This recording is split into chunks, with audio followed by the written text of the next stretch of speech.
up. We can't play it. We can play after. We can play when he's talking, but the first 20 seconds are... Are you sure we can do that? No. I mean, maybe we just all Adam Parr going him. Yeah, no show. No show him. So we can't play any of this? But here's my problem with this. Can I, from this man's point of view? Uh-huh. This man goes to the trouble to cut his father's head off, which, by the way, is not easy. He used 2 knives. He used a machete and then a large steak knife, which, by the way, a lot of these knives are dull. They're not great. I'd love a knife sponsor because I do like cutting. Now, he cuts his dad's head off, okay? And he puts it in a bag. And then he goes on for about 14 minutes to make great points about, not all of them, but some, great points about how unaffordable things are. You know? He went to all this trouble, and the idea that we can't play any of this, what he said, he's only 32. He's really given his life. He's given up his life. You know, and we can't, can we read some of it? We can read like transcripts of what he said, yeah. Look at this. America's white male meltdown starts with Taylor Swift and ends with Justin Mahone, the Philadelphia Inquirer. The thing that's interesting about journalists now, so I'm going to tell you what's happening in journalism. Not that you care. Journalists now, for the most part, are one paycheck away from living on the street. This is true. Journalists now their only hope is to go mega viral. So they have to write these crazy articles like American white male meltdown starts with Taylor Swift and ends with Justin Mahone, like ends with this guy who beheaded his dad. And then they just got the very public meltdown in MAGA world over the pop star reveals a more dangerous, deadly toxicity embedded in our society. So they just have to conflate all these things. So they basically have to be like, if you don't like Taylor Swift, or you criticize her, or you say that maybe she shouldn't pick our president, you're almost at the phase where you're going to start decapitating members of your own family. And they have to write this. Now, I don't even know what this guy said. I only heard a few of what he said. I shouldn't say he made great points. I didn't listen to the whole 14 minutes. I'm sure he said things I don't agree with. But the whole thing is, I listened to like 3 things, but I thought he was kind of doing that RFK thing where he's like, you know what I mean? Like State Street, Vanguard, they're taking all our money. I get, right? So I thought he was just doing that kind of that populist rhetoric, which everyone can get behind. Vanguard, BlackRock. I thought it was more like fuck BlackRock, but apparently some of it was racist. I don't know. But so here's what I want. Listen to this, right? A white utopia is nevertheless a fairy tale that lived on in the warped mind of a young man named Justin Mahone, who retreated into Levittown's labyrinth inside his parents' home on Upper Orchard Drive when his 2014 degree in agribusiness management from Pennsylvania State University only resulted in a series of occasional McJobs. Call center. Well, I mean, it's like these people.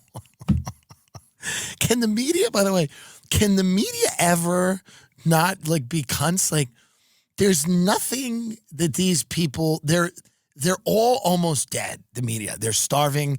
They're laying them off left and right. They can't do anything. They have a McJob. You have a McJob.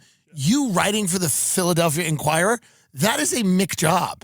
So he calls a McJobs, he goes, only resulted in a series of occasional McJobs. Call centers, cubicle farms, a Jersey Mike's Subway shop. So by the way, if you work, just to give you an idea of what the media, what they think of you. If you work at Jersey Mike's and you make sandwiches for a living, the media thinks you are scum. They think you're scum. If you work at a call center, they think you're scum. And if you work at a cubicle farm, whatever that is, it's a data collection. So it's amazing. Over that decade, Mahone made it clear what he blamed for the struggles that kept him living in his parents' house in his 30s. Affirmative action, which he believed meant he couldn't succeed as an overeducated white man. Overeducated or not, I'm like, well, deal with this. Deal with this. Mahone apparently did his own research in an interesting online existence. That included a failed effort to launch a national militia in a YouTube video. In his most recent 14-plus minute production, Moan ranted against BLM, Antifa, invasion of immigrants, LGBTQ activists, and an overreaching, all-powerful federal government.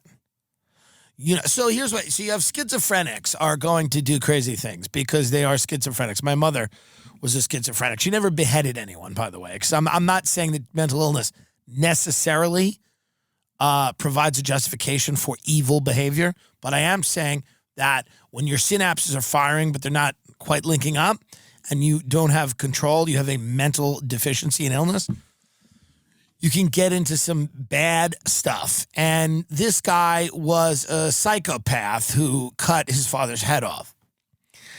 A lot of people are going to do things like this, and a lot of them are going to do it for a myriad of reasons. Some of them are political, social, cultural, whatnot. That, there's going to be these weird manifestos that these people write, and then people are going to glom onto them and say, this one proves. So what is it? This one proves that, if you criticize Black Lives Matter and this guy criticized Black Lives Matter, well, then you're this guy. You're cutting heads off. You just don't know it yet. This is the exact same way they tried to beat Trump last time. The way to beat Trump was to let Trump be Trump and not go at him, not fight, because when he's up against the ropes, he's great. He's amazing when he's up against the ropes. He's skilled. But towards the end of his term, and then after his term ended, he was kind of everybody in his inner circle, they were all fighting with each other, and he was kind of, his fan base started to kind of desert him a little bit. They went a little bit to DeSantis. There was certainly more consternation in that world than there was when you go at him and when you start charging him with all these bullshit things. He's able to very easily, he gets the support of his supporters who feel like they're coming to his defense. This is obvious. By the way, you could explain this all to a 7-year-old. The way that they tried to beat Trump last time was to basically say everyone who's voting for him or who's even thinking of voting for him is a neo-Nazi militia member, but they don't know it yet. They don't know it yet. It's stage 1 or whatever. It's not detectable. They don't know it yet. But if we ran all the tests, if we did all the diagnostics, we would find out that they are card-carrying members of the American Nazi Party. And that's what they tried to do, and they tried to shame people. They tried to go, aren't you embarrassed? You're a Nazi and don't know it?